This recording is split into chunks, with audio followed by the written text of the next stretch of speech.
Ojalá se la haga lo más simpática posible, ¿ya? Vamos a empezar a grabar. Yo que la escribí.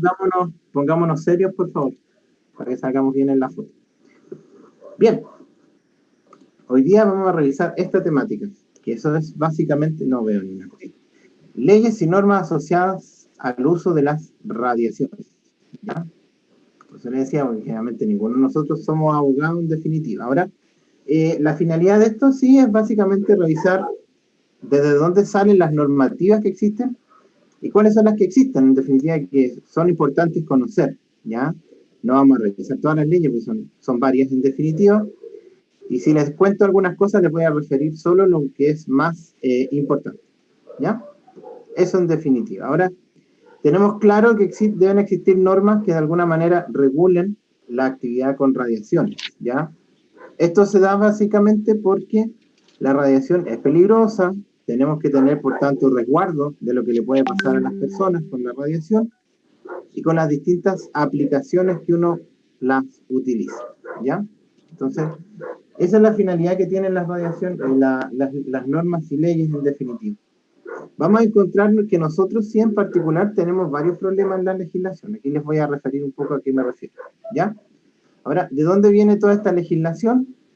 Evidentemente no fue Chile el que las desarrolló, sino que casi toda es internacional. Hay un comité científico de las Naciones Unidas que se encargan de hacer investigación que de alguna manera nos permita a nosotros obtener distinta información que nos ayude a determinar las normas, ¿ya? Lo segundo son los juicios de valor en la gestión de riesgo, o sea, que de alguna manera por lógica se saquen algunas ideas que digan esto es lo que tenemos que hacer cuando hay un accidente, ¿ya? Y tercero, hay una Comisión Internacional de Protección Radiológica que también es parte de lo que corresponde al cuerpo que generan las legislaciones y las normas en esta materia. Todas ellas convergen una normativa que se da a conocer a la Organización Internacional de Energía Atómica y ella en definitiva las baja a cada uno de los países. Recuerden que esta organización es dependiente de la Organización de Naciones Unidas. Por tanto, todos los países que están en las Naciones Unidas necesariamente tienen que aceptar lo que establezca la Organización Internacional de Energía Atómica, ¿ya? Y ellos en definitiva nos bajan las normas y nosotros a partir de eso podemos hacer nuestras propias legislaciones, ¿ya? Este es el único problema, si ustedes se fijan, de hecho, inclusive aquí está ya desactualizado, porque el 2019 se hizo una nueva norma. En general, la Organización Internacional de Energía Atómica emite cada 5 años una nueva normativa respecto a seguridad con radiaciones, ¿ya? La última fue del año pasado. Pero nuestra legislación está actualizada hasta 1988, que fue la última vez que se hizo, ¿ya? Entonces tenemos un desfase importante, yo creo que de unos 30 años casi ya, 20, 30 años, en la legislación que normalmente debiésemos aplicar, ¿ya?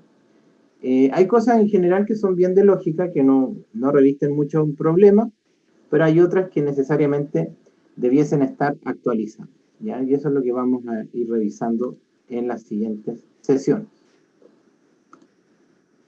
Ahora, la legislación en general proviene básicamente de normas internacionales de seguridad que definieron principios fundamentales para la seguridad en el trabajo con radiación, ¿ya?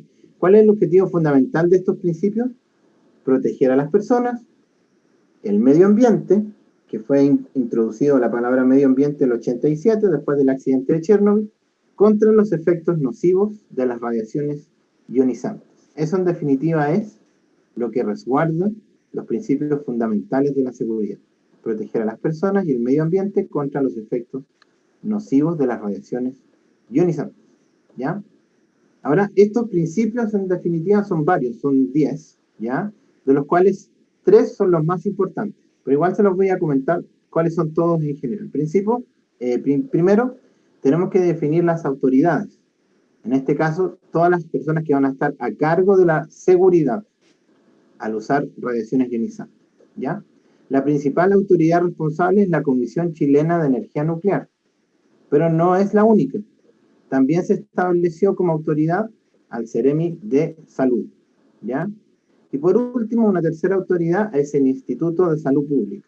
Entre las tres son las que en definitiva dan la mayor parte de las normas que se establecen para respetar las instalaciones radioactivas en cada una de sus categorías, primera, segunda o tercera, ¿ya? También hay una función del gobierno que en definitiva está obligado de cierta forma a legislar, ¿ya? Con la finalidad de poder ir encaminando las leyes que se vayan declarando de acuerdo a lo que internacionalmente se dicta, ¿ya? O al menos esa es la finalidad, ¿ya? Lamentablemente nuestro cuerpo legal a veces demora un poquito más, ya hemos visto que 20 o 30 años, y eso es complejo en el sentido de que hay muchos factores que se consideran para la protección que aún no están actualizados, ¿ya? Tercero, hay un liderazgo y gestión en pro de la seguridad. Esto establece que nosotros tenemos que trabajar con la finalidad siempre de prevenir que ocurran las cosas y no esperando que ocurran para poder corregir. A eso se refiere gestión en pro de la seguridad, ¿ya? Esto es siempre pensando en el futuro y no pensar en el pasado cuando ya las cosas pasaron y que efectivamente, claro, vamos a ponerle solución a las cosas, pero a costo de que muchas personas se puedan ver afectadas, ¿ya? Entonces, eso necesariamente nos va a afectar en el momento de poder definir nuestro camino para poder aplicar la seguridad. Este principio 4 es uno de los que conocemos, ¿ya? Se llama justificación de instalaciones y actividades, ¿ya? Que en sí establece todas las justificaciones que tienen que existir para que se pueda desarrollar una determinada actividad con radiación, al igual como que pueda existir una instalación en la cual yo realice esta actividad, ¿ya? Entonces, este principio 4, en definitiva, es el que de alguna manera nos va a permitir a nosotros poder justificar la práctica. Recuerden que siempre la máxima de la justificación es que el beneficio esté por sobre el perjuicio de lo que nosotros vayamos a hacer con radiación, ¿ya? Y eso nos da la libertad, como tiene ese caballero ahí que está abriendo los brazos. El otro principio es la optimización de la protección, que busca de alguna manera utilizar la mayor cantidad de herramientas que nos permita a nosotros el conocimiento, la tecnología, para protegernos de la radiación, ¿ya? Eso también ustedes lo conocen en general, nosotros por eso utilizamos, en lo posible se deberían utilizar las tecnologías más avanzadas con la finalidad de disminuir las dosis. Eso es lo que en definitiva se ve o se aprecia cada vez que se aplican nuevas tecnologías. Tenemos el principio 6, que corresponde a la limitación de los riesgos para las personas. En definitiva, el poder establecer un límite de niveles de radiación adecuados y de acuerdo a eso podamos definir cuánto es lo máximo que una persona puede estar expuesta, ¿ya? También es uno de los más relevantes. Los otros son la protección de las generaciones presentes y futuras, que es una obligación cada vez que uno aplica los principios de protección. Por eso se tiene que utilizar la prevención de accidentes, ¿ya? O incidentes, de cierta forma. En este sentido, nunca hay que olvidar que el objetivo de todo esto es que nosotros evitemos efectos en las personas y que evidentemente, de alguna manera, tengamos un protocolo de actuar antes de que ocurran estas situaciones, ¿ya? No después. La preparación y respuesta en caso de emergencia. Esto es parte justamente de tener una actitud pro protección, evitando que nosotros tengamos, si tenemos una emergencia, ya tengamos la respuesta y cómo tenemos que actuar. Y por último, el último principio, tener medidas protectoras para reducir los riesgos radiológicos existentes y no reglamentados, ¿ya? ¿Qué puede ser un riesgo radiológico no reglamentado? ¿A alguien se le puede ocurrir qué significa? ¿Qué puede ser? Que no esté reglamentado el riesgo. ¿Quién da más? ¿Le pongo un 7 en la prueba que viene? No. Profe, sería el de ¿Un transportar. establecimiento que esté en adecuadas condiciones para trabajar? Bueno, a ver, la señorita Nidia primero y después don Diego, por favor, para escucharlo bien. El transportar algo radioactivo que no está dentro de lo permitido. Sí, sí, efectivamente. Aunque el transporte de material radioactivo de mayor envergadura está reglamentado en sí. Pero ya, vamos, ahí les voy a... Es algo como lo que usted dice. Don Diego, cuéntame. Una sobreprotección, profe. ¿Ah? Una sobreprotección. ¿Sobreprotección? Sí, podría ser algo que tenga relación con la sobreprotección. Ahora fíjense en la foto, ¿qué puede significar? Don Diego, ¿iba a decir algo usted? Un establecimiento que no esté como en condiciones adecuadas para hacer el procedimiento, digo yo, ¿no? Por ahí está mucho más cerca. Esos justamente son riesgos que generalmente no están reglamentados. Ahora, bueno, en cierto rigor están reglamentados, pero están fuera de regla en definitiva. ¿Ya? Miren, esa Sería foto que como un usted trabajo tiene, clandestino, algo así, ¿o no? Porque no sí, están por con ahí todos los va, papeles al día. por ahí va. Les voy a poner un caso que es bien frecuente en esta época, ¿eh?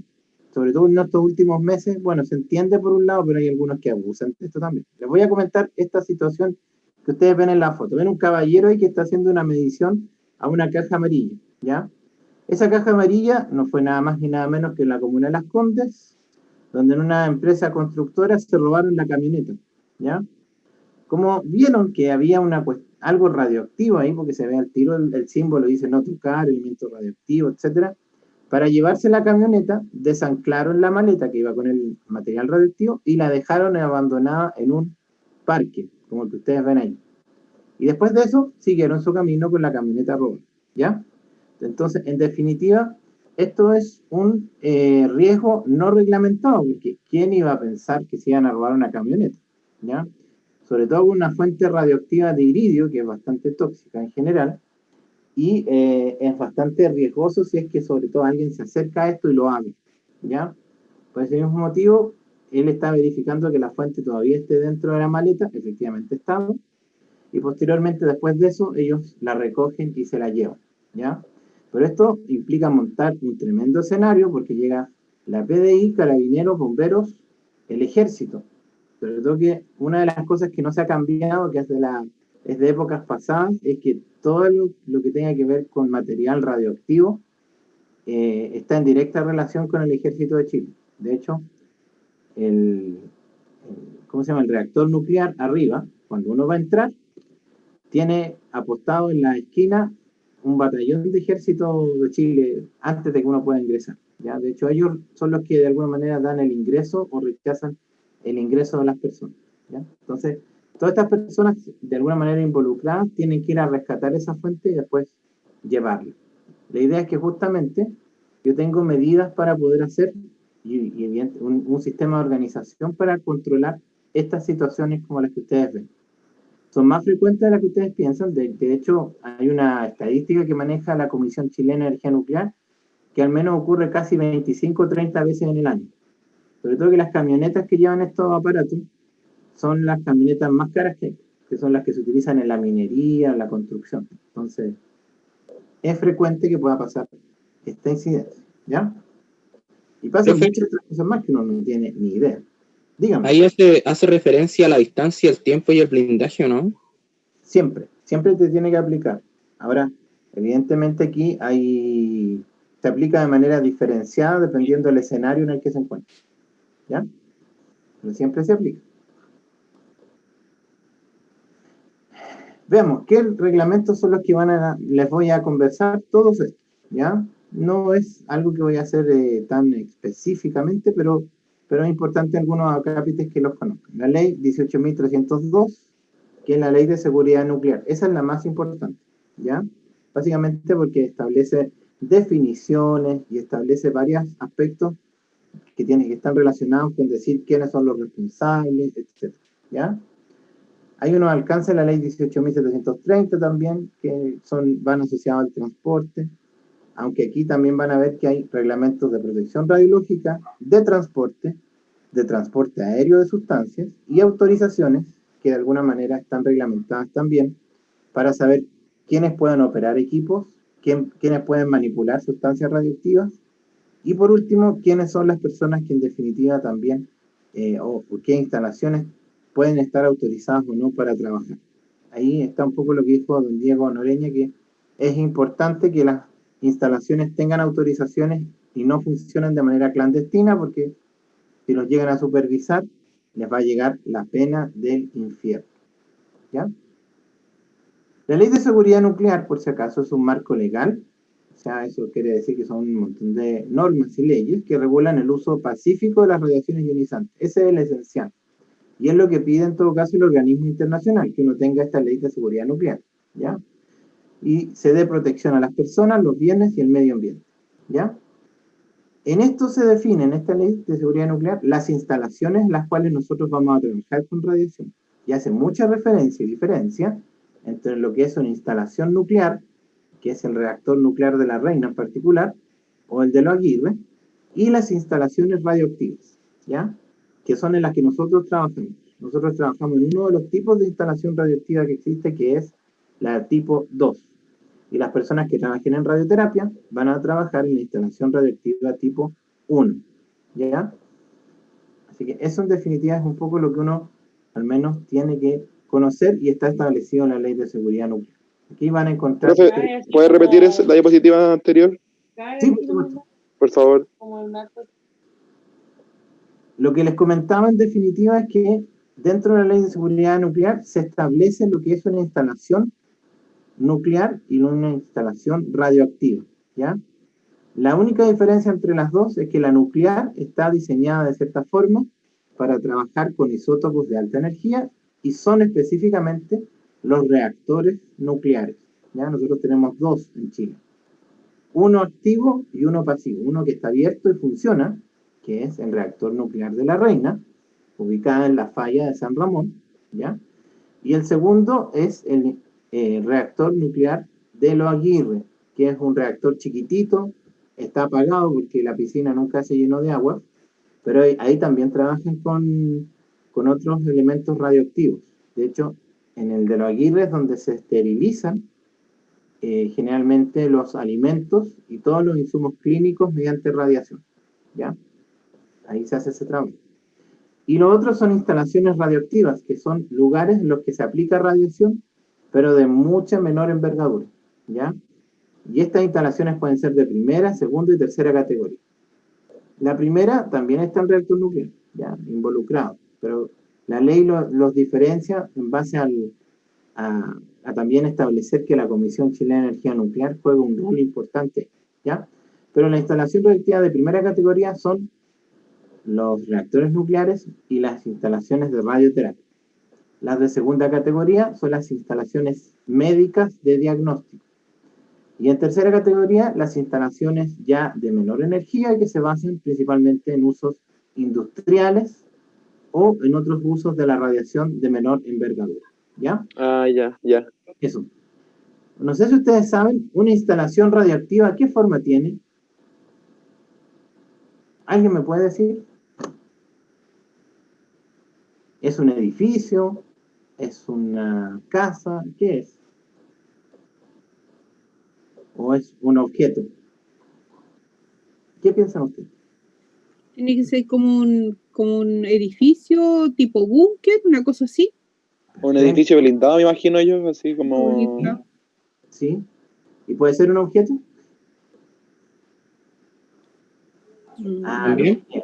También puede podría ser ser. A lo mejor les suena un poco rara la pregunta, ¿eh? Pero les pregunto por lo siguiente, porque la instalación, el concepto de instalación radioactiva no hace referencia a un edificio, ¿ya? Hace referencia a un sistema que permite que tengamos controlada una fuente de radiación. ¿Por qué les comento esto? Porque no sé si han fijado que sobre todo en edificios grandes, en algunos departamentos también, colocan una cosita que es un detector de humo con una luz que permanentemente va titilando y cuando hay un incendio se activa y suena, ¿ya? Esos detectores de humo, y no es para que se asusten, son instalaciones radioactivas, por si acaso, ¿ya? Porque los detectores de humo funcionan con un elemento radioactivo para detectar el humo, ¿ya? Entonces, el concepto de instalación radioactiva va más allá de un concepto de edificio, porque también pueden ser dos elementos de menor envergadura que de alguna manera trabajan con fuentes de radiación, ¿ya? También en las construcciones a veces hay un nicho, un pozo donde se coloca la fuente para que pueda ser la gammagrafía o los distintos otros procedimientos que se hacen en la construcción. Eso también es una fuente radioactiva, es una instalación radioactiva en sí, ¿ya? Así que es un concepto más global. Ahora, la ley de seguridad establece organismos responsables, ¿ya? Aquí nosotros tenemos la relación de los organismos responsables. La Comisión Chilena de Energía Nuclear va a estar a cargo de instalaciones nucleares o reactores nucleares, más instalaciones de primera categoría, ¿ya? Esto está establecido en esta ley de seguridad nuclear. Y por otra parte, las instalaciones de segunda y tercera categoría de menor energía van a estar de alguna manera a cargo del Ministerio de Salud. Como el Ministerio de Salud es tan amplio y tiene tantas funciones diferentes, se les definió específicamente al Servicio Regional Ministerial de Salud, válgase CEREMI, para que se haga cargo específicamente de las instalaciones de acuerdo al sector. Entonces, los CEREMI son de acuerdo a cada región, hay de CEREMI de primera, segunda, tercera, de región metropolitana, etc. Cada uno de ellos define el procedimiento particular de vigilancia, pero todos ellos están a cargo de este tipo de instalaciones, ¿ya? Y su vigilancia en particular. Así que para que ustedes sepan. Otras cosas que establecen, definiciones. Aquí van a encontrar qué es una instalación radioactiva, qué es una radiación ionizante, qué es material radioactivo, qué es desecho radioactivo. Sale definido, o sea, sale el nombre y la definición como tal. Es la mejor referencia que podemos tener si ustedes quieren hacer un glosario. Establece que la Comisión Chilena de Energía Nuclear da a conocer y juzga las infracciones a la norma, ¿ya? Entonces la comisión es la que establece la plata que tienen que pagar si es que se rompen cualquiera de las normativas vigentes. También la comisión es el organismo encargado de dictar las nuevas normas respecto a cualquier tipo de instalación, y el MinSal es el que autoriza y controla las instalaciones, con excepción de la primera categoría, dada la envergadura y el potencial daño que puede provocar si es que ahí algo sale mal, ¿ya? Esa es la definición que tenemos nosotros, ¿ya? Aquí hay una verdadera pugna que se ha dado por siglos, no siglos, por años, porque en algún minuto la Comisión Chilena de Energía Nuclear ha buscado tener el poder de todas las instalaciones. Y básicamente lo que quiere hacer es lo que se hace en el resto de los países. En el resto de los países, un solo organismo se encarga de todas las instalaciones, no dos organismos diferentes. Sobre todo que ambos apuntan de manera contraria, muchas veces, y el CEREMI de Salud a veces no da abasto con supervisar todas las instancias que existen, ¿ya? Igual hay un tema de responsabilidad y otras cosas que ahí está relacionado, que evidentemente es parte de esta pugna que se ha generado desde mucho tiempo, ¿ya? Por último, se dispone qué actividades podemos hacer y qué es necesario para ello, ¿ya? Aquí se dice que para que uno pueda trabajar con radiaciones, debe tener todas las autorizaciones pertinentes, debe trabajar el personal idóneo, se debe realizar un control dosimétrico trimestral, debe existir un código de señales conocido, que idealmente sea el internacional, se debe contar con el conocimiento y el manejo de emergencias, si así lo requiere, ¿ya? Afortunadamente nosotros en diagnóstico muchas emergencias no tenemos, ¿ya? Estas emergencias se dan más a nivel de mayor envergadura, ¿ya? Considerar el cuidado de las fuentes, considerar el almacenamiento de desechos, si es que se producen. ¿Generamos desechos radioactivos nosotros?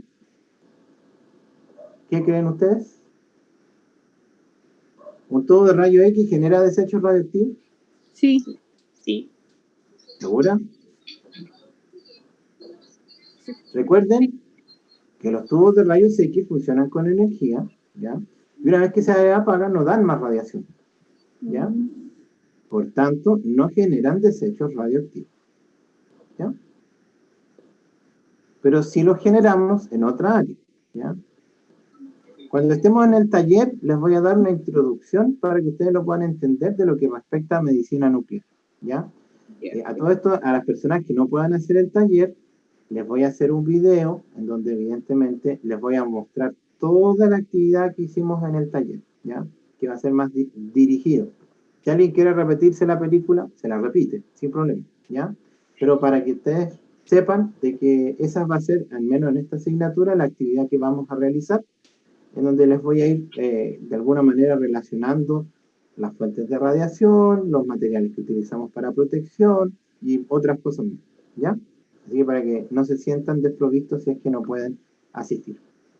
Y por último, existe el límite establecido en cada instalación, que estos también de alguna manera deben estar determinados, ¿ya? Debe saber uno cuánto rato tiene que estar en un determinado lugar o no, si el nivel de radiación es muy alto, ¿ya?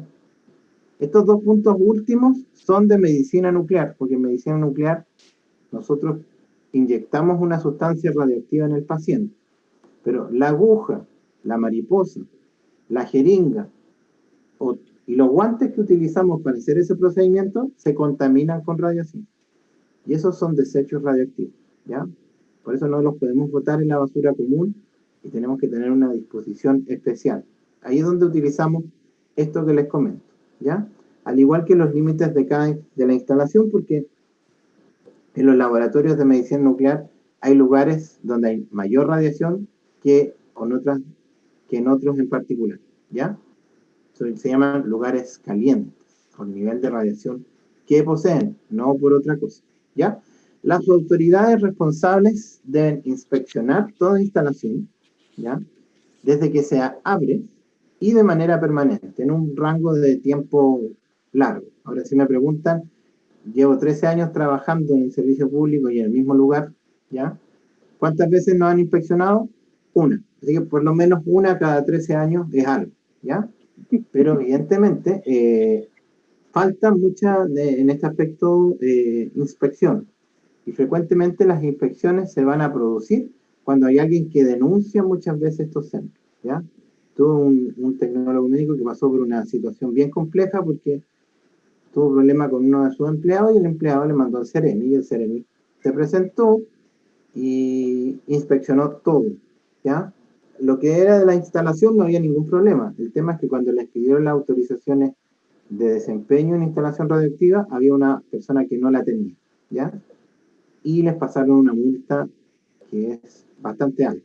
Entonces, esas son situaciones que en general son complejas, por eso uno tiene que idealmente tener de la mejor forma posible controlados los niveles de radiación, ¿ya? Y todas las documentaciones que se requieren. Se puede sancionar con suspensión de licencia y multa. O sea, pueden suspender una autorización de desempeño muchas veces, ¿ya? Pueden en otros casos también multarse en caso que el empleador no cumpla con los elementos de protección. ¿Qué facultades tiene un inspector? Puede ingresar a la instalación, suspender operaciones de equipos si es que los niveles de radiación son altos o se está trabajando de mala forma. Puede, si uno le dice, no, un momento, aquí usted no pase, puede solicitar a carabineros que lo acompañe y ahí uno obligadamente tiene que hacerlo, ¿ya? Y puede cerrar una instalación y despachar a todos los pacientes que uno tenga. Así que ahí hay que tener precaución.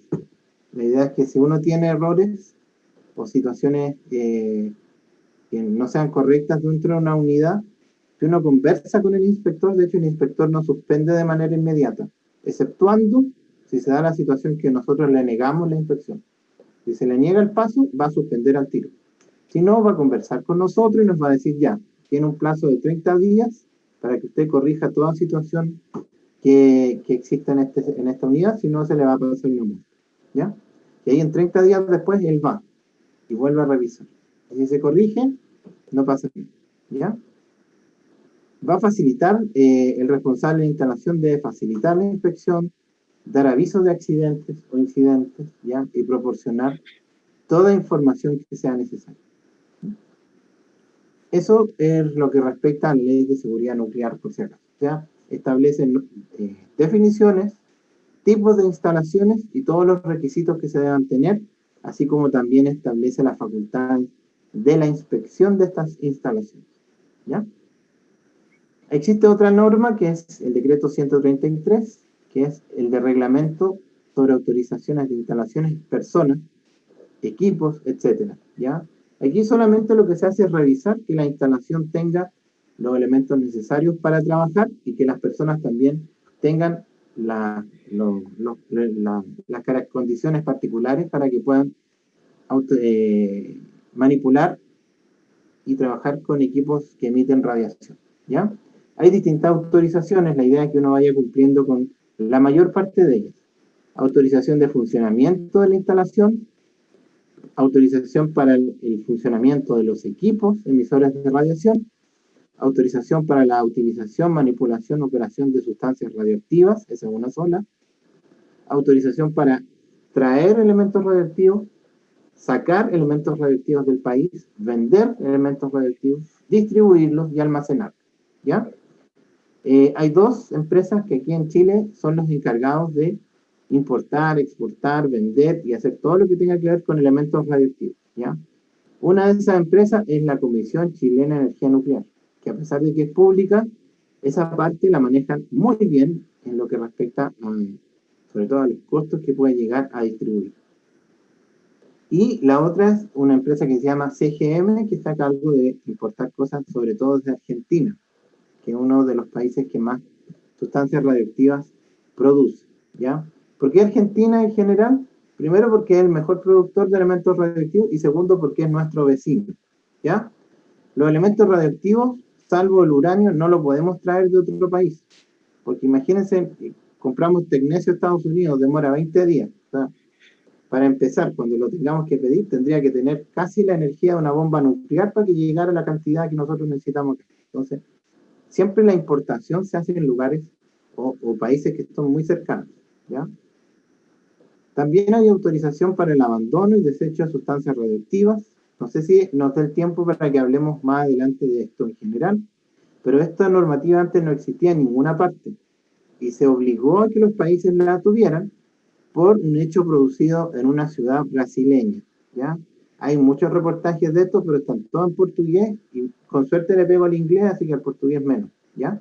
Pero si a alguien le interesa, hay una ciudad que se llama Goiás, en Brasil, en donde unas personas desarmaron un equipo de radioterapia, ¿ya? Y ese equipo de radioterapia tenía una fuente radioactiva, la acarrearon por toda la ciudad y expusieron a una gran cantidad de personas a radiación. Muchas de ellas tuvieron efectos secundarios y 3 personas murieron producto de los niveles de radiación que recibieron de una pastilla utilizada en un equipo de radioterapia. Entonces, para que ustedes vean que a pesar que es una aplicación médica, de igual forma puede generar efectos que son efectivamente letales a las personas si no se sabe con qué uno se está metiendo, ¿ya? Y por último tenemos autorizaciones para el personal que opera las instalaciones radioactivas, que es lo que ustedes van a tramitar cuando salgan de la carrera, ¿ya? Este curso les permite a ustedes tramitar la autorización de desempeño, que en definitiva es la que tenemos que tener todos para trabajar con radiación, ¿ya? Ahora, las autorizaciones están relacionadas al tipo de instalación. Las de primera categoría son las que más autorizaciones requieren. Por ejemplo, en primera categoría aquí tenemos los aceleradores lineales de partículas, ¿ya? O de electrones como los LINA, las plantas de irradiación, los laboratorios de alta toxicidad, la radioterapia profunda, y tenemos justamente nuestra área, la gammagrafía industrial, ¿ya? Y ellos tienen autorizaciones de construcción, operación y cierre, ¿ya? Tenemos las de segunda categoría, laboratorios de baja toxicidad, rayos X para diagnóstico, radioterapia superficial, la última ya casi no existe, ¿ya?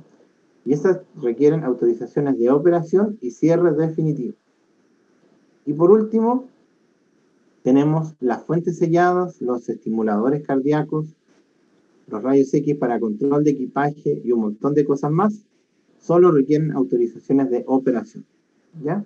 Esos son en definitiva los documentos de acuerdo al tipo de instalación y la toxicidad que poseen, ¿ya? Aparte de la Ley de Seguridad Nuclear, este decreto que establece el Reglamento de Protección Radiológica es tal vez el más importante, ¿ya? Porque es en definitiva el que nosotros tenemos que seguir al pie de la letra. ¿Qué es lo que define? Límites de dosis para los trabajadores expuestos, competencia de los servicios de salud en la fiscalización y en la referencia de los niveles de radiación como el Instituto de Salud Pública, la obligación de usar un dosímetro personal y los requerimientos de los organismos o las empresas que entreguen la dosimetría, obligatoriedad del uso de señalizaciones para indicar lugares con radiación. Y por último, obliga al empleador a entregar todos los elementos de protección radiológica que sean importantes y obligatorios para el operador de un equipo radiológico. ¿Ya? Por eso es lo más importante, porque es la que tienen que seguir todos al momento de aplicar la protección radiológica. ¿Ya? Vamos a revisar cada uno de los 114 artículos que posee esta ley. ¿Ya? Así que nos da, yo creo que hasta no sé qué hora. En realidad vamos a ver un resumen solamente, igual no se sube. Dentro de los reglamentos, el artículo 1 en general es uno de los importantes, sobre todo que va a definir el objetivo de la norma. Como dice ahí, establecer medidas de protección personal, radiológica y límites de dosis radioactivas, ¿ya? Que pueden recibir las personas. Se exceptúan de esta norma todas las personas que se vayan a hacer un examen. Obvio, porque esas personas tienen que realizarse un procedimiento. Por eso, una persona que se realiza una radiografía trabajando con radiaciones no tiene que usar el dosímetro. ¿Ya? Eso es lo que les está diciendo ese primer artículo. ¿Ya? El segundo dice que establece o define qué es un operador o un personal operacionalmente expuesto. Ahí dice, se considera toda persona ocupacionalmente expuesta aquella que se desempeña en instalaciones radioactivas u opere equipos generadores de radiaciones ionizantes. ¿Ya? Ustedes ya son personal operacionalmente expuesto porque van a trabajar en una instalación y en algunos casos también van a operar algunos equipos. ¿Ya? Entonces, eso es lo que en sí establece. El artículo 3 define la fiscalización, ¿ya? Y la necesidad de cumplir con cada una de las condiciones del reglamento y establece que el Instituto de Salud Pública es el laboratorio nacional. ¿Qué significa ser un laboratorio? Que él investiga cada causa o situación en la que se rompa la norma de protección. ¿Ya? Por tanto, cuando hay niveles altos de radiación, ellos son los que acuden a ver qué es lo que pasa. Toda persona ocupacionalmente expuesta deberá aportar durante su jornada un dosímetro. ¿Ya? Es proporcionado por el empleador, no lo tienen que comprar ustedes. ¿Ya?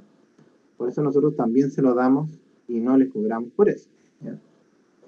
Además, se otorgarán los elementos de protección radiológica personal, los cuales son obligatorios. ¿Ya? Esos son los delantales, los protectores tiroideos, las gafas y todos los elementos que ustedes requieran. ¿Ya?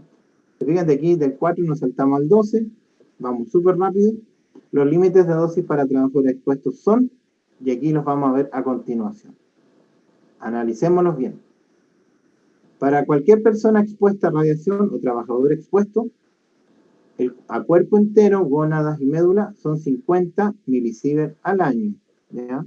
O sea, en un año, el máximo son 50 milisievert. Pero recuerden que la dosis es la menor posible. ¿Ya? Profe, Dígame. ¿cuánto es el límite que se puede ponerse un paciente en cuanto a MSB? 5 milisievert al año. Pero, por ejemplo, yo estuve viendo que la tomografía computarizada de abdomen tenía 10, creo, y en esos casos el paciente puede exceder el límite. En particular, depende a qué se definan los 10 milisievert. Lo que pasa es que cuando se hace referencia a un examen, se mide a cuerpo entero, pero el examen es solo de un sector del cuerpo, ¿ya? Entonces, esos 10 milisievert se tienen que dividir en el segmento de partes del cuerpo que se han estudiado. Entonces, al final, los microsignos, ¿ya? Vendría siendo 2, entonces, si es del abdomen, pues lo tengo que dividir en las 5 partes, ¿no? No, es mucho menos que eso, mucho menos que eso. Ah. Sí. Lo que sí, una persona que hace 10 escáneres al año, yo creo que ahí se alcanza la dosis, ¿ya? Pero, sobre todo cuando son de la misma región, eso es lo que hay que evitar, ¿ya? Pero evidentemente ahí también entra en juego en sí el mejorar al paciente, porque a lo mejor uno puede superar la dosis, pero si es un paciente oncológico va a ser necesario, dada la situación de tener que controlar los niveles o el crecimiento de la célula, ¿ya? Entonces ahí hay un juego que hay que hacer. El cristalino, 300 milisievert, otros órganos 500, bueno, eso en general. Fíjense que una mujer embarazada son 5 milisievert al año, ¿ya? Es una dosis igual alta, ¿ya? La idea es que nosotros no lleguemos a eso. Ahora, ¿Por qué se da ese nivel? Porque accidentalmente muchas veces hay mujeres embarazadas que se han expuesto a radiación. Ahora, si ustedes me preguntan cuánto es el nivel normal que uno debiese dar, 0. Sobre todo el primer trimestre. Esto no está aquí de alguna manera vislumbrado, pero el primer trimestre ojalá no se expusiera a radiación a ninguna embarazada. Pero si pasa accidentalmente, podríamos considerar esa una dosis aceptable. ¿Ya? Es imposible llegar a eso, pero puede pasar. Menores de 18 años, 0. ¿Qué significará ese 0? Porque no deberían estar trabajando con radiación. Exactamente. Es porque justamente la ley establece en uno de los artículos que está totalmente prohibido que menores de 18 años trabajen en instalaciones radioactivas. ¿Ya? Ni siquiera pueden trabajar en una función que no sea. Ahora, evidentemente, en la actualidad está prohibido el trabajo de personas menores de 18 años, pero esta norma es de una época en la que aún eso no existía. ¿Ya? Antes los menores de 18 años no había ninguna ley que definiera que no pudiesen trabajar, de acuerdo a lo que yo tengo entendido. Entonces, por eso se puso esa cápite en esta ley. Y por último, las mujeres en edad de procrear son 12,5 milisievert al año. ¿Ya? ¿Qué quiere decir esto? Que a pesar de que exista 50 milisievert al año para un trabajador, lo que está diciendo esto es que si el trabajador es una mujer, no podemos superar los 12,5 milisievert en el año, ¿ya? En el caso de la mujer. Sobre todo por el hecho de conservar la progenie y evitar mutaciones o efectos secundarios de la radiación, ¿ya? Ahora, ¿cuál es el nivel normal de un trabajador? Que eso no me lo han preguntado. Generalmente, normalmente un trabajador en un trimestre que trabaja de manera consciente, su dosis es de 0,005 milisievert, ¿ya? Eso es la milésima parte del límite máximo, ¿ya? Y un poquito más del límite correspondiente, un poquito menos, de hecho, del límite correspondiente al límite trimestral. Entonces, es muy difícil que podamos alcanzar niveles de este tipo. Muy difícil. Puede pasar si es que nos ponemos de manera directa y así todo no siempre ocurre, ¿ya? Pero tenemos que trabajar a conciencia, por supuesto. Artículo 18, señala las dependencias y las instalaciones deberán estar señalizadas, o sea, aquí obliga que uno tenga que definir cuál es la instalación radioactiva, dónde está. Como alguien me dijo en una sesión anterior, también a veces las mutualidades nos entregan los logos para poder identificar esas zonas, ¿ya? Si no está identificada, nos pasan una multa. Y las infracciones al presente reglamento serán sancionadas en la forma y de acuerdo a los procedimientos establecidos según el Código Sanitario, ¿ya? Y esa es la referencia que hace a la otra legislación. Esa es la más importante en definitiva. El Reglamento de Protección Radiológica y la Ley de Seguridad Nuclear. Los otros ya son más específicos, como el Reglamento de Transporte de Material Radioactivo, en donde se considera diseño, fabricación, mantenimiento, embalaje, preparación, expedición, manipulación, acarreo, almacenamiento en tránsito, recepción y destino de los puntos, ¿ya? Y establece responsabilidades del remitente y la limitancia de las acciones del que transporta el elemento radioactivo. O sea, quiere decir que establece qué es lo que tiene que hacer la persona que envía el paquete y qué es lo que tiene que hacer el transportista, ¿ya? Establece cuál es el límite y hasta dónde puede llegar el transportista si tiene un accidente. Si choca en el camión justo con el que llevaba un elemento radioactivo, ¿ya? Y se consideran condiciones similares al transporte de sustancias peligrosas y describe se debe lograr y no cómo lograrlo, ¿ya? Eso quiere decir, debo llegar con la fuente radioactiva al hospital donde me la están pidiendo, pero no establece cómo tengo que hacerlo, sino que de alguna manera se le entrena al transportista para que llegue a su objetivo de la mejor forma posible, de tal forma que lo pueda lograr de acuerdo a las variables que existen en la actualidad, ¿ya? Ahora, el transporte de materiales radioactivos, no sé si alguno haya visto algún camión de este tipo, ¿ya? Si no lo han visto es porque ellos transportan los materiales radioactivos a las 5 de la mañana, ¿ya? A esa hora. Los reactores nucleares, al menos el reactor nuclear de la Reina, funciona aquí una vez a la semana. Funciona el día viernes. Ahí se generan todos los materiales radioactivos. ¿Ya? Comienza el viernes a funcionar a eso de las 8 de la mañana y recién está en su óptimo para comenzar a producir elementos radioactivos alrededor de las 12 de la noche. Uy. Eso significa que el trabajo en el reactor nuclear comienza desde las 12 de la noche hasta las 5 de la mañana del día siguiente. ¿Ya? Ese es el horario en sí. Y los reactores nucleares no son generalmente como cualquier fábrica. Generalmente, igual que un motor a diésel, tenemos que esperar que encienda y llegue al máximo para comenzar a trabajar con él. Entonces, el reactor nuclear en particular, como empresa o fábrica, requiere al menos 12 horas para encenderse. De ahí puedo trabajar con él 12 horas y requiere 12 horas para apagarlo. ¿Ya? Es un proceso muy lento. Entonces, todo eso también está de alguna manera incluido aquí porque el transporte y todo eso está pensado para que se logre en ese tiempo determinado. ¿Ya? Por eso se establece proteger el transporte al público. Por eso se hace esas horas de la mañana. ¿Ya? Los servicios de medicina nuclear, si alguno llega a trabajar ahí, ¿ya? Por lo normal, comienzan a trabajar a las 7 de la mañana, no a las 8 como el resto de los servicios. ¿Ya? Y finalizan a las 4 de la tarde, no a las 5 como el resto de los servicios. ¿Ya?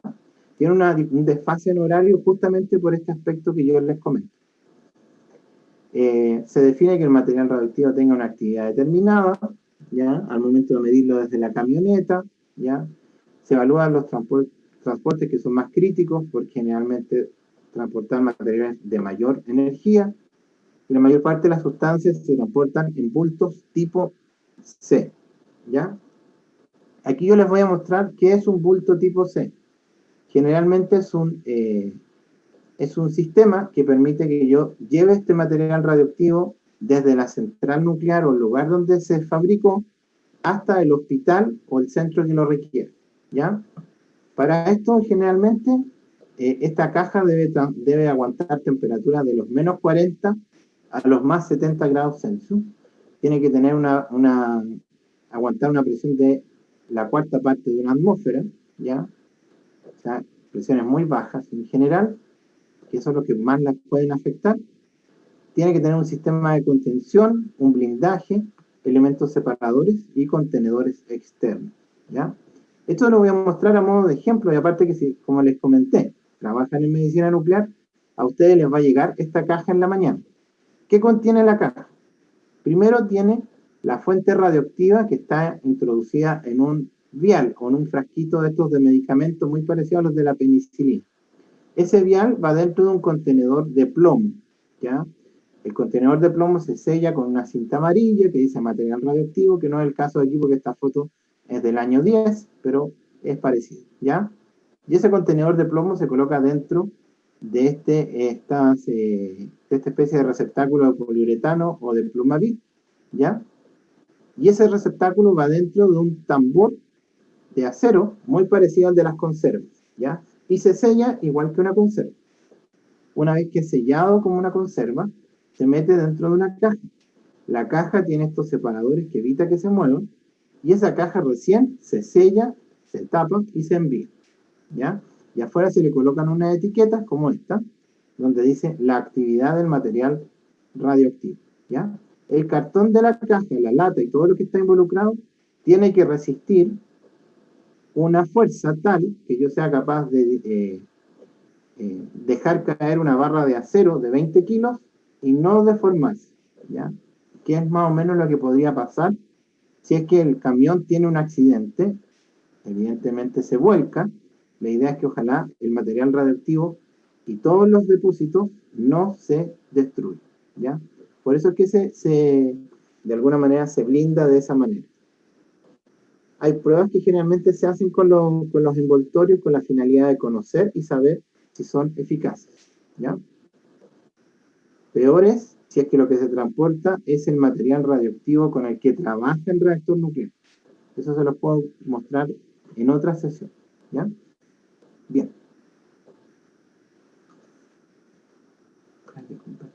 Ahí ¿Hay alguna consulta respecto a lo que le comenté ahora? ¿Fue muy fome? ¿No? ¿Consulta? ¿Comentario? ¿Duda? ¿Sugerencia? Estuvo buena la clase. Qué bueno que le gustó. Profe, ¿cuáles eran los reglamentos, o sea, los artículos más importantes de la protección radiológica? Lo más importante que nosotros tenemos que conocer son la Ley de Seguridad Nuclear, la primera, y la norma de protección radiológica. ¿Ya? Ya, y eso de los artículos, el 2, el 3, ¿cuáles son los más importantes? ¿O estos son los importantes, el 2, el 3, el... Sí, yo les detallé como los más importantes en el sentido de que son los que tenemos que conocer. El hecho de que tenemos derecho a un dosímetro que lo tiene que entregar el empleador, al igual que todas las medidas de protección. ¿Ya? Lo único que no define, lamentablemente, y a esto les digo lamentablemente, es la autorización de desempeño. ¿Por qué? Porque tiene un costo. ¿Ya? La autorización de desempeño no es gratis, cuesta 27.000 y algo, 27.000 y fracción. Y aparte de eso, uno tiene que sacar un historial dosimétrico que vale como 16 lucas en el ISP. Entonces, en total, la autorización de desempeño en instalaciones radioactivas cuesta para una persona 40.000 pesos. ¿Ya? Uno de los problemas que tuvimos, por ejemplo, en el hospital es que antiguamente el hospital mandaba una resolución para que el Ceremi diera la exención de pago. ¿Ya? Pero debido a un reclamo que puso una persona X en cierta ocasión, porque le estaban exigiendo que pagara, justamente la Contraloría definió que todos los organismos públicos y privados tienen que tener a sus personas autorizadas y no se tienen que hacer cargo del pago. Por tanto, ahora la obligación es de cada persona contar con esa autorización. ¿Ya? Yo sé que en el caso de ustedes la van a tener porque ustedes la van a poder gestionar y aparte que es lo que trabajan. ¿Ya? Pero imagínense pedírsela a los médicos y a todas las personas que trabajan en un pabellón. Y ese es el dolor de cabeza que al menos en el hospital yo tengo. Porque como soy encargado del oficial de protección radiológica, lamentablemente ninguna de las personas está dispuesta a pagar esa plata para obtener una autorización. ¿Ya? Y la autorización dura 3 años. ¿Ya? Sí les voy a pedir que cuando ustedes estén empezando su práctica laboral, la tramiten, ¿ya? ¿Por qué les hago esta recomendación? Porque hay varios requisitos que se piden para que uno empiece a trabajar. Que uno esté inscrito en la superintendencia, que uno generalmente tenga su título y que tenga la autorización de desempeño en instalaciones radioactivas. Si tienen esas 3 cosas, los dejan al tiro. Y eso ha hecho mucho la diferencia muchas veces de que algunos salgan de la carrera y empiezan a trabajar al tiro, si tienen sobre todo la autorización de desempeño. ¿Ya? Profe, ¿y cuánto tiempo se demora en tramitar ese certificado?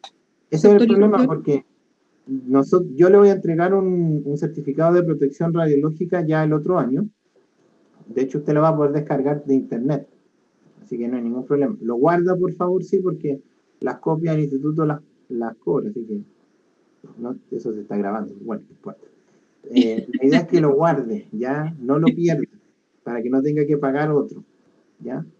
Y ese certificado de protección radiológica le va a permitir a usted permanentemente obtener la autorización de desempeño, pero demora 50 días el Ceremi en tramitar, ¿ya? En este minuto lo están haciendo online, pero igual se dan los 50 días que demoran en tramitar, 50 días hábiles. O sea que ni siquiera cuentan sábados y domingos. ¿Ya? Sí. Profe, ¿y con cuánta anterioridad se puede solicitar? ¿Necesariamente tiene que ser dentro del último año o el último semestre? No, usted, cuando yo le diga y está emitido su certificado de protección radiológica, ya lo puede sacar. ¿Ya? No, solicitar los otros. ¿Cuáles otros? Los otros 3 que estaba nombrando recién. ¿Por qué no dura 3 años? No, la autorización de desempeño la puede sacar en cuanto termine el curso de protección. O mejor dicho, cuando el otro año yo le diga que está listo el certificado. El certificado del título y el otro lo va a sacar cuando usted termine la carrera recién. ¿Ya? No, sí, estamos. Sí. Lo que sí hay que tener cuidado, eso sí, porque cuando ustedes piden la autorización de desempeño y están estudiando todavía, el Ceremi les coloca en la resolución de que aún están estudiando. Entonces, ¿Eso cuando eso determinemos, perjudica o favorece? ¿ah? No es que ¿Perjudica o favorece? hubieron alumnos que en el centro de trabajo donde estaban postulando les pidieron que lo normalizaran lo más pronto posible, así que lo tuvieron que volver a sacar. ¿Ya? entonces conviene al final, pues, cuando Sí, estemos haciendo la por eso práctica. les conviene más cuando ya estén en práctica comenzar a tramitar. ¿Ya? Ya. Y al terminar este curso ya tendríamos algún chance de poder igual encontrar a lo mejor un trabajo que tenga que ver con la carrera. Sí, la única diferencia es que si lo contratan, sobre todo si lo ve desde ese punto de vista en los pabellones, por ejemplo, no le van a pagar como técnico, le van a pagar como auxiliar. Entonces la remuneración es menor. El único problema que, ¿ya? No, pero al menos se Profe, adquiere la con experiencia. ¿Mm? Dale, ¿Algo amigo. preguntado? Perdón, José, no, dale. No, sí, solamente un comentario. Que a lo mejor pagan menos, pero se adquiere la experiencia. Sí, es cierto. Pero no, Yo iba, parece que valorizan la experiencia. Dígame si también lloré. yo iba a consultar por el tema de que si había algún certificado como de, no de título, sino como básico, que se diera antes de las prácticas o no, o tienen que ser durante las prácticas y se entregan como certificados de aprobación. No, mire, le voy a aprovechar que bueno que tocó ese tema, porque igual es interesante que lo toquemos. Igual lo van a volver a preguntar después, pero respecto a los certificados de título, fue un dolor de cabeza para mí, se lo digo muy sinceramente. ¿Ya? Esto sí que lo dejé de grabar porque va a quedar más entre nosotros. ¿Ya? Fundamentalmente porque la institución tiene, según la norma y el reglamento institucional, 2 meses posteriores al término de la práctica para emitir el certificado. ¿Ya? Imagínense tener alumnos que estaban en una práctica virtual, que lo único que querían era trabajar y que esperaran 2 meses para el certificado. Demoraron un poco menos, pero sí evidentemente fue un momento de bastante angustia por mi parte, porque los alumnos me vivían llamando, oiga, profe, pero pucha, ¿cómo no va a tener certificado? Y aparte de eso, paralelo al certificado de título está la tramitación de enviar los listados de los estudiantes a la Superintendencia de Salud para que su título sea reconocido, ¿ya? Ah, ya. Pero así porque normalmente en varios institutos, bueno, no en todos, no sé si será así, pero ahí, póngase usted, le entregan un certificado como básico en Se llama lo que es certificado enfermería. se llama certificado de egreso, ¿ya? Ah, Eso, ya. certificado de egreso determina que usted ya rindió todas las asignaturas y que solo le falta la práctica, ¿ya? Ya. Y el proceso de título. Sí, se le puede rendir. Lo que pasa es que igual, como estamos en acreditación y como se acreditan ahora los servicios de salud, todos exigen que tenga el título y que esté inscrito en la superintendencia, porque eso pide la acreditación en salud. Ese es el ¿ya? Profe, ¿y qué prácticas son remuneradas? Ninguna. Ninguna. Lamentablemente no le puedo decir. Hay algunos lugares que pagan al menos la locomoción, ¿ya? Pero son poquitos. Junten plata, chiquillos. Junten plata. De hecho, en estricto rigor, el instituto tiene que pagar en los centros de práctica para enviar alumnos, ¿ya? Y este Más año, encima. sí, es verdad. Y este año, además de ese costo, vamos a tener que mandar los elementos de protección personal que pidieron de acuerdo a la cantidad de alumnos que se envían, ¿ya? Y eso están bastante caros, así que es un costo adicional que hay que asumir. Pero en general los centros cobran por cada estudiante que recibe. Hay algunos centros que son buena onda. Tengo un colega y amigo muy conocido que de hecho me recibe alumnos solo a mí, pero devuelve muchas veces el monto que le cobran al instituto, se lo devuelve al alumno, para que tenga para su movilización y todo lo demás. Pero hay otros centros que no dan ni el almuerzo. Claro. Pucha, sería genial, pero son muchos, no alcanzan todos. Profe, Bueno. ¿y la diferencia entre una u otras prácticas, por ejemplo, la primera pasantía, la que tenemos el siguiente año, ¿Qué se supone que vamos a llegar a hacer allá? Más o menos como para tener una idea, una noción.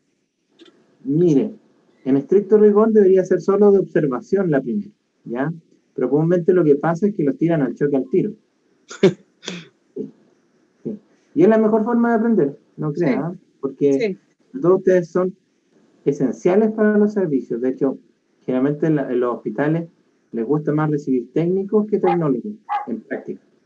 Porque el tecnólogo, para otro tecnólogo, es un cacho, en estricto rigor, porque tiene que estar pendiente de todo lo que haga y enseñarle cada cosa que funciona. En cambio, el técnico siempre es el que apoya, el que hace la anamnesis, el que hay que preparar los equipamientos, los hace, y es más fácil de adiestrar que el tecnólogo, ¿ya? Sobre todo que el tecnólogo tiene que analizar imágenes, entonces ahí es donde pueden estar horas y horas. Entonces, la única parte que en sí no es fome, es muy entretenido, pero hay que sacarle provecho y venderse de cierta forma en radioterapia, ¿ya? Pues radioterapia es un mundo distinto. No sé si lo habrá comentado la profesora Alejandra, pero yo la tengo más cercana, ¿ya? ¿Quién, profe? Disculpe, ¿quién? Ah.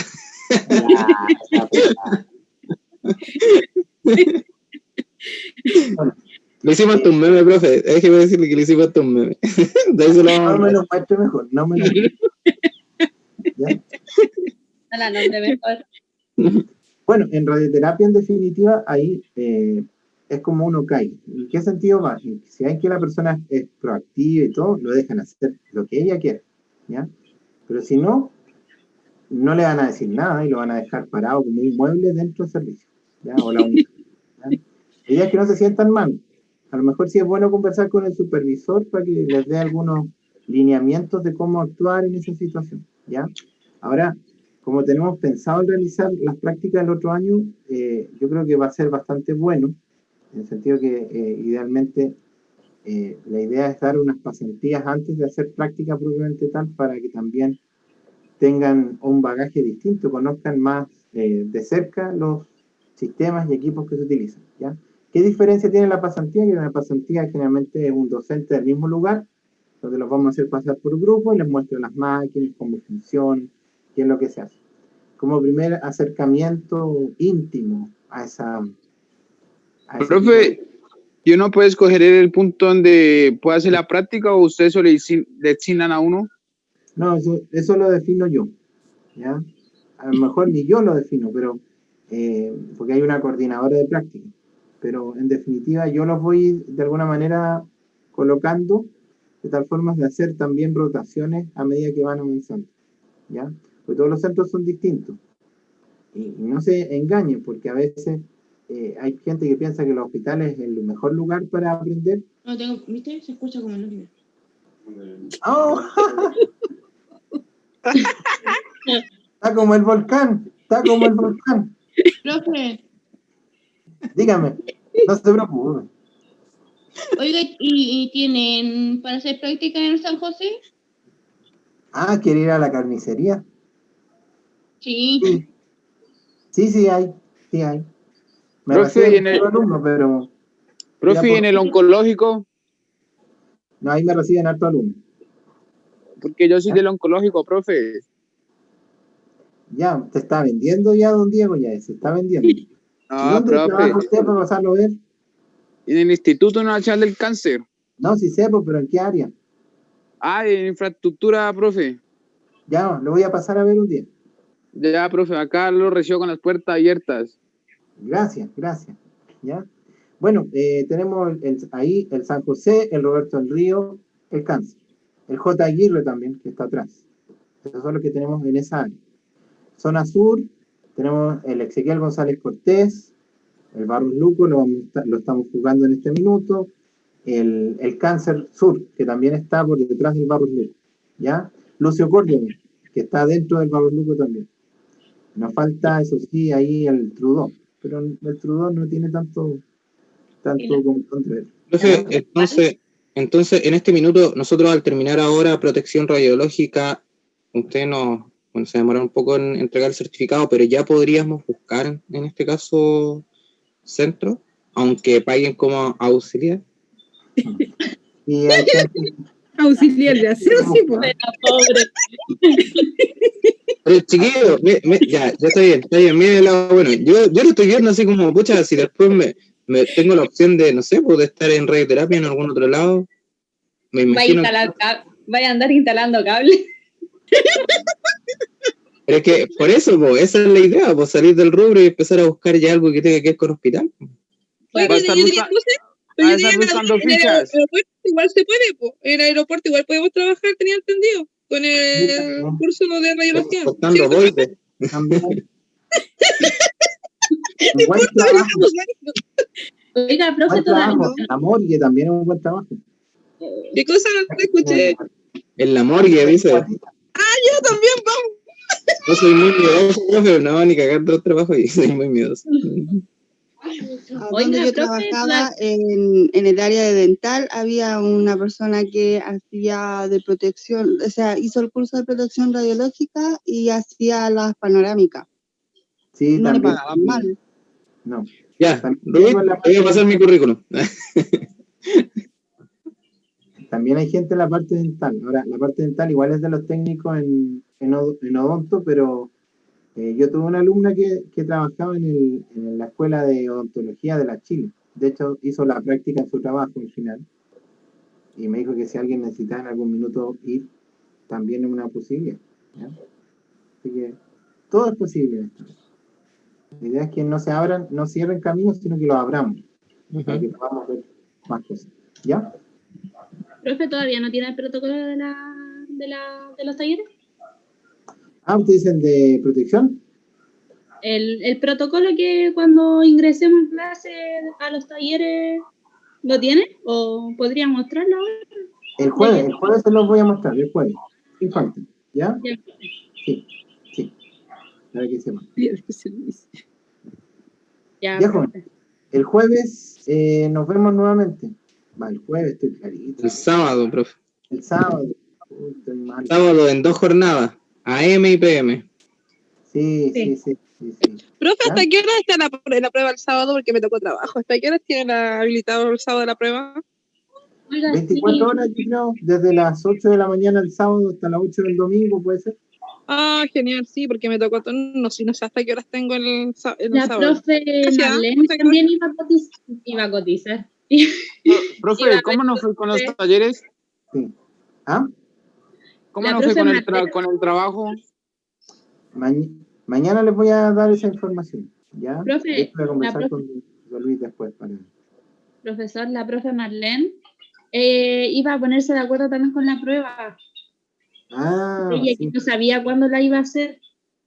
¿Se colocaron de acuerdo o todavía no? Todavía no. Tengo que hablar con ella. Sí, se dijo que tenían que conversar ese tema. A mí quedó Recuérdenme, por favor, de subirles la clase de enfermería, que todavía se me olvidó hacerlo ahora. ¿Ya? Ya, ok. Porque ayer dentro de lo que conversamos que había quedado de avisarme, pero no había podido. Yo supuse que no pudieron mantener comunicación. No hemos conversado hoy día. Ya debe haber pasado alguna profesora, pero yo voy a llamarla mañana, eso sí. ¿Ya? Porque capaz que a esta hora me... Bueno, pero por un lado igual tenemos a la Jessie que graba las clases y que siempre está atenta a eso. Sí, se agradece. Ya, porque bueno, entonces no hago ni una cosa. Tenemos al mejor curso, creo. Al mejor equipo. La Jessie y el José siempre atentos a todo. Sí, lo sé. Sí, muy agradecidos. Yo por lo menos eso no alcanzo. Muy agradecida de mi parte. Se les agradece mucho, de corazón.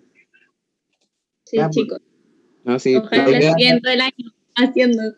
La idea es más o menos lo que conversaba hoy día, porque yo creo que así las cosas funcionan en equipo. Entonces... Sí, porque creo que el otro curso no estaba ni... No está igual, y créanme, chiquillos, y yo creo que esto es un tema que el profe también me ha dicho, de que él también se sorprende de ver lo organizado que somos, porque en otro lado no se da esta instancia.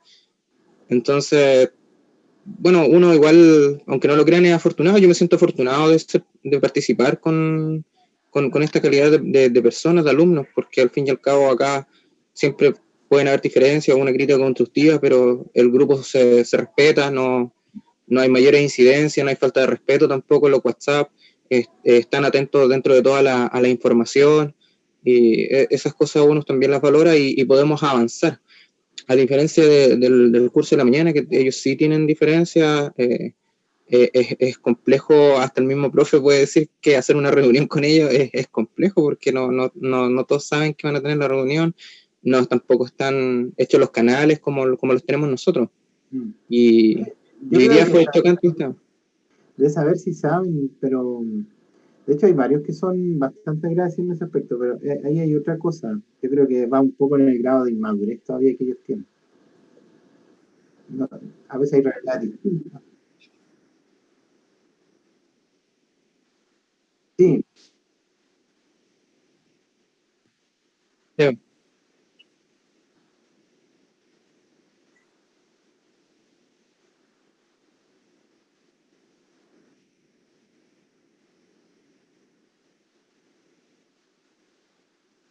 sí, eso es cierto. Claro. Era el momento de estudiar, pues, entonces nos encontramos todos. Exacto. Y por lo que hablábamos en la reunión, era más que nada eso, pues, yo pedía de cierta forma unidad, porque yo lo veo acá en el curso y me gustaría que eso se reflejara también a los otros cursos y también se reflejara en parte en AC, porque el sello de NAC tiene que ver con eso y es fome darse cuenta de que la realidad no siempre es así. Entonces, es más que nada ese tipo de situaciones. Y yo dejé bien en claro y le dije a la directora de salud que aquí es algo que no pasa directamente por los jefes de carrera, que pasa, sino por cómo ellos están viendo esta situación. Porque al fin y al cabo la única persona y representante que nosotros tenemos del curso es usted, pero de ahí no tenemos idea de quiénes son. A lo mejor yo puedo decir una cosa más, pero ¿y el resto? Sí, es cierto. Entonces ellos también tienen que cumplir su rol y tienen que hacerse presentes y realmente demostrar que le importan los alumnos y que no somos un número más. Bueno, por lo menos para mí no, así que eso es lo más importante. No, y se agradece, profe, se agradece su labor bastante su labor. Entonces no es algo que pase por usted. Y créame que lo dije así de esta forma, que lo encontraba injusto. Y me molestó bastante eso en la reunión de hoy. Es que lamentablemente no podemos esperar que los dos, los otros sean como somos nosotros. Es difícil eso. Sí, también es cierto. Pero Ya, bueno. no le quitamos mal tiempo. Vaya a descansar. Sí, vaya a disfrutar a su familia un ratito ahí. Tengo que buscar a mis hijas a la casa de mi ex señora. Ajá. Mucho cuidado con eso, profe. Los mejores soldados han caído en eso, así que vaya nomás con toda la fe. Que estén bien, nos vemos. Cuídense. Chao, chicos. Chao, chiquillos, que estén Chao, bien. profe. Chao, chiquillos. Chao, chicos, nos vemos. Chao, chao. Chao.